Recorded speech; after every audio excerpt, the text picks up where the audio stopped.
今天我们来解读一项颠覆性的脑科学发现。布朗大学与理化学研究所的研究表明，人类大脑存在一种特殊的注意力逃逸机制，即使在注意力被完全占用的情况下，我们依然能无意识地记住复杂的自然场景。这一发现揭示了大脑如何在无监督状态下隐秘地学习真实世界的物理规律。这种神奇的无意识学习在现实中无处不在。我们在繁华的城市街道中能毫不费力地提取复杂规律。然而，传统视觉知觉学习理论却认为，注意力是学习的绝对前提。在以往的实验室测试中，如果受试者没有集中注意力，像条纹斑块这样的简单视觉特征，就会被大脑完全屏蔽，无法产生任何学习效果。这种理论与现实的巨大冲突，正是本项研究要解答的核心谜题。为了厘清这个问题，研究人员设计了一项极限实验，试图在实验室里彻底关闭受试者的注意力。他们让受试者盯着每50毫秒就闪烁一次的极速数字序列，进行高强度的识别任务。与此同时，任务无关的自然场景或人造图像会作为背景默默播放。在如此高强度的认知负荷下，大脑的防火墙被强行开启，理论上会完全阻断并丢弃所有背景信息。然而，令人震惊的实验结果打破了常规认知。当背景使用自然场景时，即使受试者的注意力被完全榨干，事后测试中对这些背景的识别能力依然提升了10%，统计学差异极显著。相反，如果背景是人工合成的噪点图，学习提升幅度则为0，说明它被大脑防火墙彻底拦截了。这证明真实世界的画面拥有某种特权，能够强行突破阻碍并黑入大脑。为什么自然场景会有这种特权？关键在于它们的内部结构截然不同。像斑块这样的人工图像只包含方向、条纹等单一维度的简单信息，而真实世界的自然场景则隐藏着极其复杂的多层次的统计学特征组合。要想解开大脑无意识学习的底层密码，科学家必须像视觉皮层处理信号一样，把一幅完整的自然图像拆解成3个不同的数据层来进行独立研究。这3层数据密码构成了视觉解剖学的核心。最底层是低阶统计，它包含局部的线条、方向和空间频率。中间层是边缘统计，主要反映亮度的偏度和丰度等整体对比特征。而最顶层的高阶统计则承载着复杂的空间关系、纹理和实体轮廓。研究人员正是要通过这3层密码，找出究竟是哪个层级的特征触发了大脑的无意识学习。为了精准找到这把钥匙，科学家像使用手术刀一样，通过算法剥离出4类测试图像。第一类是只保留低阶特征的 FS 图像，第二类是结合了低阶和边缘特征的 KS 图像，第三类是保留了全部3层特征的 PS 图像，第4类最为特殊，它是完全剥离了低阶特征，仅保留边缘和高阶特征的 HS 图像。通过对比这4种控制变量，就可以精确测试究竟是哪一层数据骗过了大脑的防火墙。实验结果揭晓了谜底，高阶统计特征正是这把唯一的钥匙。测试表明，仅保留低阶和边缘特征的 KS 图像，学习效果为0，证明单纯匹配对比度和亮度毫无用处。而包含了高阶统计特征的 PS 和 HS 图像，则双双带来了显著的学习提升。其中 HS 图像的显著性水平达到了 P 等于 0.002， 这确凿地证实复杂的纹理等高阶结构能够强力触发无意识学习。这份全景图谱清晰地梳理了5类图像与学习效果的关系。可以看到，仅具备低阶特征的 FS 和具备低边缘特征的 KS 图像都无法产生学习，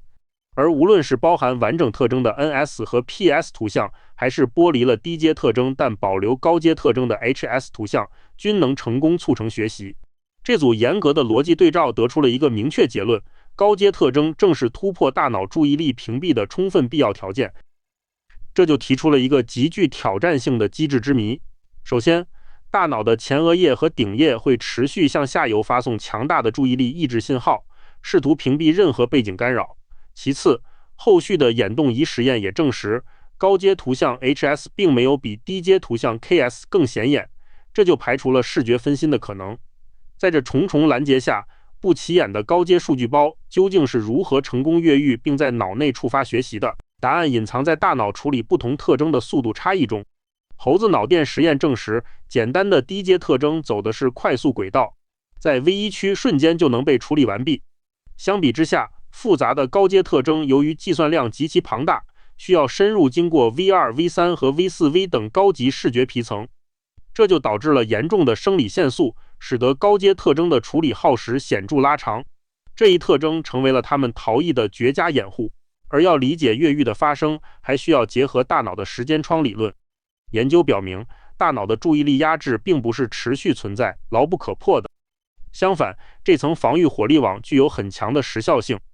从刺激开始的0毫秒到压制强度达到最顶峰，大约需要300毫秒的反应时间。在这个特定的时间窗内，大脑的压制火力才是最猛烈的。这就产生了一个绝妙的时间差，急速到达的 Ks 等低阶数据刚好撞在了大约300毫秒的压制峰值上，被大脑的防线逮个正着，完全拦截。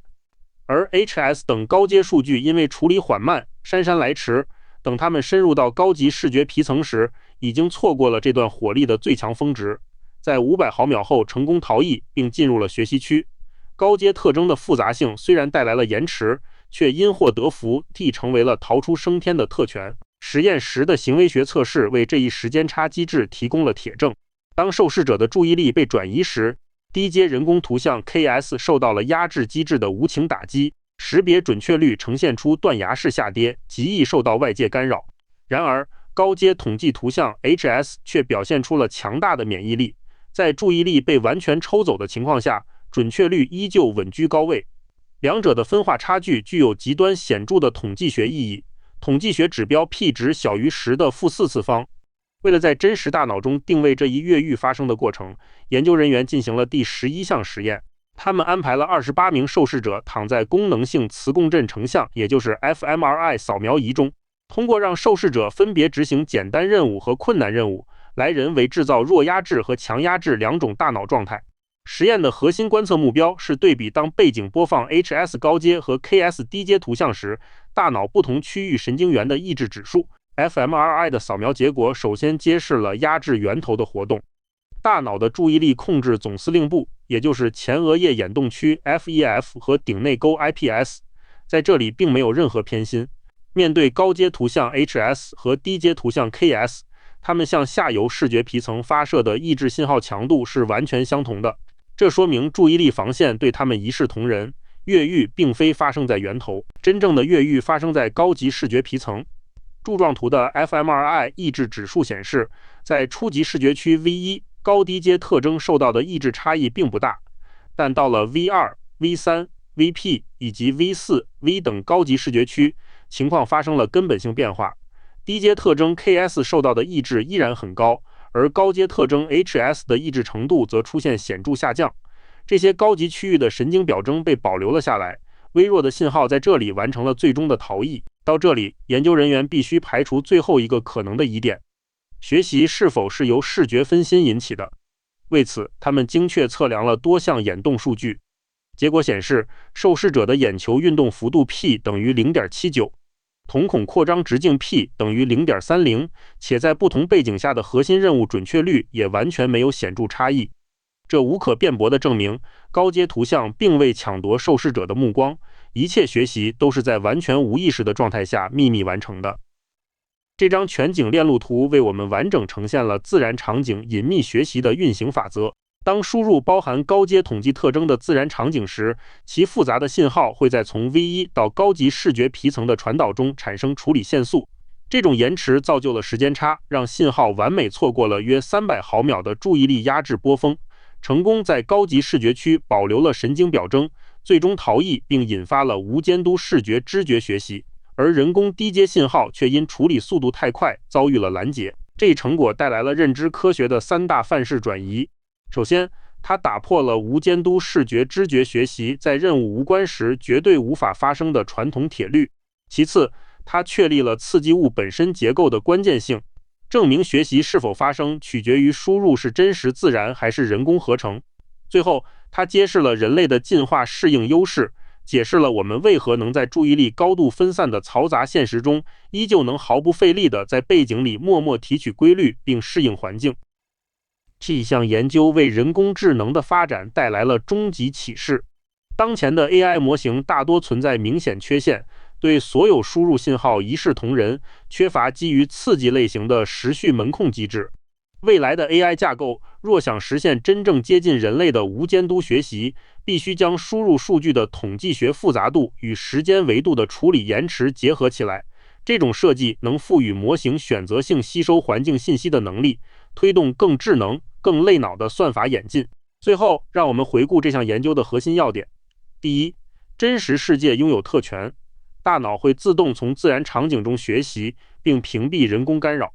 第二，高阶统计极具魔力，复杂的纹理与宏观空间结构是突破注意力防线的密码。第三，处理延迟造就了完美逃脱，越复杂越缓慢的限速机制，让我们能在无意识中吸收世界的规律，即便我们并未凝视深渊，深渊的轮廓也早已悄然印刻在脑海。